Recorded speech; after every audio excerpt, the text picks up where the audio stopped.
ولسه متواصلين اعزائي المشاهدين من داخل قاعه كريستال وحفل عيد ميلاد الاعلاميه الجميله توته حسن، وداخلين القاعه وهنقابل مين بقى يا ترى النهارده؟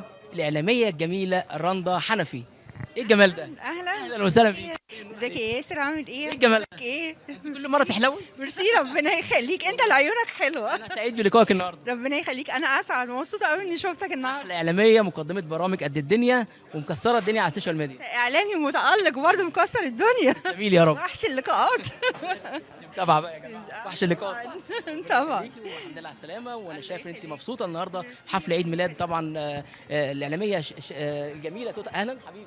الاعلاميه الجميله طبعا توته حسن، تحب تقول لها بقى النهارده في عيد ميلادها؟ صديقتي وحبيبتي واختي، وبقول لها كل سنه وانت طيبه، عقبال سنين كتير حلوه قوي قوي قوي مع احمد الملاح، دايما سعاده ويا رب دايما مبسوطه. حبيبتي بحبك قوي. الجديد اللي جايب ليكي بقى ان شاء الله؟ ان شاء الله في برنامج قريب، هيكون بقى مفاجاه. مفاجاه غششينا ان شاء الله. لا احلى المفاجاه والله. في مفاجاه اكتر من كده. شرف كبير ليا. خبر ابيض. ربنا يخليك. طبعا تحتفلي بالاجواء الجميله مع حبيبتك طبعا هند العبد، طبعا شبيهه الفنانه القديره عبله كامل. شكرا لك يا فندم. ميرسي يا حبيبي. شكرا. ربنا يخليك.